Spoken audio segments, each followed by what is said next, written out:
아마 여러분들께서 아마 다 아실 내용들을 제가 다시 한번 우리 유권자 출범의 선언문식으로 읽어보도록 하겠습니다. 소리가 잘 들리죠? 조금 더 크게 말씀해주세요. 좀 전 제가 이종배 서울시 의원을 제가 과거부터 쫓아다녔던 일이 있었습니다. 네. 그래서 일할 사람이 제도권에 들어가야 한다는 거 아마 여러분들께서 아실 겁니다. 근데 지금 우리 우파의 현실은 조금만 열심히 해서 눈에 띈다 싶으면 왜 제가 나보다 앞에 나가서 들어오고 있지? 나 배 아파. 나 저 새끼 나 쟤 끌어내려야겠어.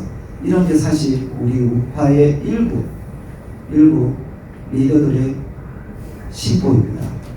그래서 지금 우리들 평범한 우리들이 이러한 문제에 대해서 한번 돌이켜 봐야 되지 않나 싶습니다. 그래서 제가 정말 본인의 노력으로 이번 서울시 의원이 된 이종배 서울시 의원이 좀 더 큰 역할을 해주길 바라며 여러분들께서도 이종배 서울시 의원이 조금 결렸다 하면 항의를 하십시오. 이놈이 신기하지 않습니까? 자, 말씀을 좀 드리도록 하겠습니다. 유권자 혁명을 출범하며 박근혜 대통령이 통진당 해산, 정교조 14년 만에 법의 노조화, 개성공단 중단, 국정교과서 추진, 김영란법 시행, 공무원연금 개혁, 북한인권법 제정, 사드 배치던 국가와 미래 세대를 위해 대통령이 반드시 해야만 한 일을 강행하고 추진하자 당시 여당인 새누리당은 대통령을 돕지 않았고 대려 민주당과 합회가 되어 대통령을 탄핵하기에 이르렀습니다. 여기에 민주당과 언론, 공무원, 교사 등 각 조직마다 자리 잡은 좌파 노조와 좌파 시민단체 그리고 북한 중공과 뜻이 맞았기 때문에 가능한 일이었습니다.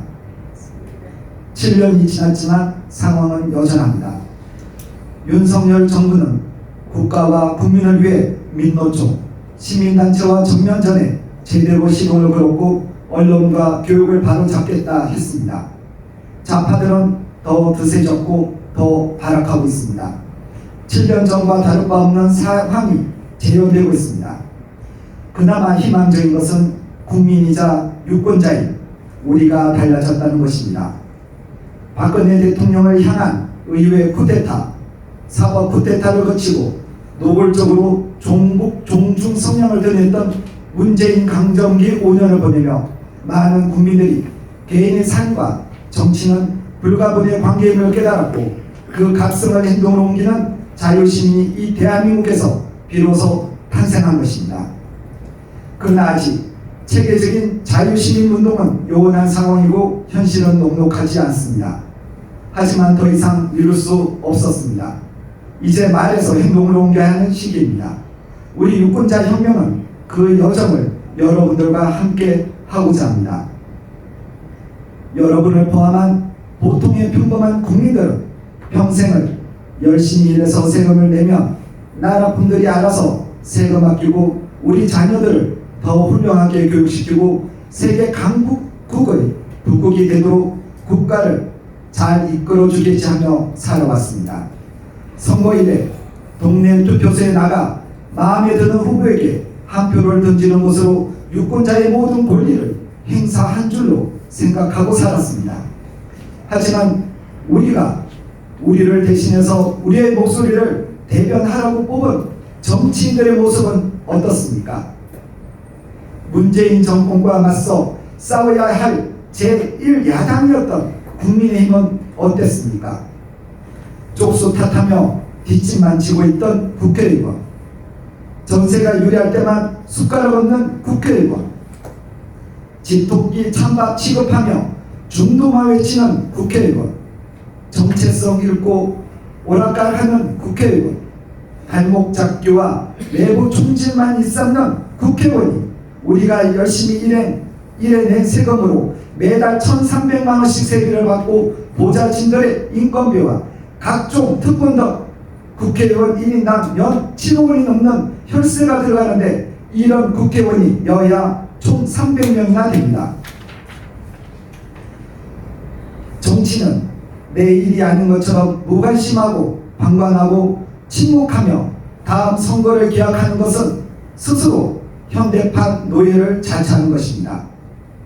저희 자유대한민국당은 2020년 2월부터 선거 시즌마다 한시적으로 운영하는 선거농단 감시고발단을 4기까지 운영하며 공직선거법 위반 사례를 고발했고 범죄자들의 방탄 역할을 하는 국회의원 특권 박탈 캠페인을 진행하고 있으며 사전투표 폐지와 전자개표기 사용 금지 등 선거제도 개선을 위해 5만 명의 국민 동의 청원을 얻어 국회 세미나를 계획하고 있습니다. 하지만 이런 활동은 저희 같은 작은 시민단체만으로는 역부족입니다. 구체적인 전략과 선거구별로 조직화된 네트워크가 필요하며 선출직 후보의 기준을 정해서 각 지역별로 공약을 검증하고 적극적인 투표를 독려하여 당선 후에는 더 철저히 공직자의 직무를 다하도록 지원과 감시 활동이 있어야만 합니다. 우리는 국민으로서 유권자로서 목소리를 내야만 합니다. 그 목소리를 어떻게 구체화할 것인지, 그 목소리의 울림을 어떻게 확대할 것인지, 유권자 혁명은 그 목소리를 효과적으로 담아내는 그릇이 되고자 합니다. 우선 내년 총선을 1차 기한으로 잡았습니다. 집중적인 활동은 한시적이지만 선거 기간 외에도 연대를 유지하며 좌파들에게 장악된 언론을 대체하고 법률과 현장, 온라인으로 활동 영역을 구분하여 동시에 움직이게 될 것입니다. 현재 자유대한민국당과 함께 하시는 여러 변호사님들이 계시지만 유권자 혁명만을 전담할 변호사도 한 분 섭외했습니다. 현장과 온라인 영역은 여러분들과 혼연일체가 되어 움직여야만 합니다. 지난 국민동원 청원에서 5만 명이 참여해 주신 덕분에 국민의힘과 정부의 선거제도 개선과 관련하여 국민의 뜻을 전할 수 있게 되었습니다. 이를 위해 9월 국회 세미나를 계획하고 있습니다. 현재 국민의힘 소속 의원 112명 가운데 110명이 불체포 특권 포기 서약에 서명을 했고 국민의힘은 이를 계기로 민주당에게 또 압박하고 있습니다. 불체포 특권 다음은 면책 특권 포기를 유도해야만 합니다.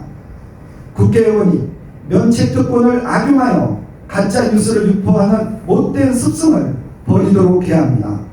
국회의원이 자신의 말에 책임을 지지 않는다면 아니면 말고식 가짜 뉴스는 앞으로도 끊임없이 생성될 것입니다. 현재 진행 중인 국회의원 특권 박탈 캠페인을 내년 총선까지 계속하여 국민들의 관심과 여론을 이끌어내고 우리의 뜻을 함께하는 국회의원 후보자 10명을 목표로 하고 있습니다. 유권자 운동을 하고 싶어도 막연하고 구체적으로 어떻게 시작할지 모르겠고 어찌 시작을 해도 개개인으로는 한계가 존재합니다. 그래서 그 뜻을 함께하는 개인이 모여 조직을 만들고 크고 우렁찬 하나의 목소리로 다듬어서 선거 후보자에게 외쳐야 합니다. 박근혜 대통령 탄핵 사태로 인해 우리가 믿어왔던 많은 정치인들의 실상을 알게 됐습니다. 박근혜 대통령만 배신을 당한 게 아닙니다. 우리 손으로 뽑은 국회의원들에게 우리도 배신을 당한 것입니다. 하지만 우리는 할 수 있는 일이 없어 무기력하게 눈물만 흘려 했습니다. 특정 정당에게 휘둘리지 않는, 특정 정치인에게 줄서지 않는 선명한 기준을 내세워 우리 유권자가 그들의 주인임을 상기시키는 것이 중요합니다. 저희 자유대한민국당이 활동한 지 7년의 시간이 흘렀습니다. 저희 활동을 꾸준히 지켜보신 분들이라면 저희는 말이 아닌 행동으로 꾸준히 활동해온 것을 아실 것입니다. 누가 알아주는 것도 아니고 당장 가시적인 성과가 있는 것도 아니었지만 누군가는 해야만 하는 일이기에 개인의 삶을 뒤로하고 이 활동에 매진해왔다 자부합니다. 하지만 지금껏 후회를 해본 적은 단 한 번도 없습니다. 유권자 혁명도 그러한 것입니다. 저희의 작은 활동이 국민들이 각성하는 계기가 되고 활동하는 동기가 된다면 기꺼이 그렇게 하겠습니다. 여러분들의 적극적인 동참을 기다리겠습니다. 감사합니다. 2023년 7월 25일 유권자 혁명 일부 지금 저희 자유대한 후단을 예로 들어서 이렇게 말씀을 드렸지만 지금 제가 2020년도 백모 박성현 주필을 꼬드겨 저희가 국민주권 자유시민연대라는 조직을 만들게 되었습니다. 그 이후 이 각 지역의 조직이 필요함을 느꼈고 그때부터 제가 손상대 대표님을 비롯해서 이곳에 계신 박주영 변호사 제가 일일이 찾아다니면서 우리가 일을 할 수 있는 팀을 누군가를 탓하지 말고 기대하지 말고 우리가 해야 된다는 얘기를 했었습니다. 그런데 이제 그놈의 준공 때문에 저희가 2년이나 시간이 조금 지나갔으나 그 사이에 또 우리들은 더 많이 공부해졌고 단단해졌습니다. 그래서 오늘 이제 저희가 좌장 손상대 대표님을 모시고 저희들의 앞으로 각 분야에 있는 역할에 대해서 저희들이 이제 토론회 형식으로 지금 이제 진행을 하도록 하겠습니다.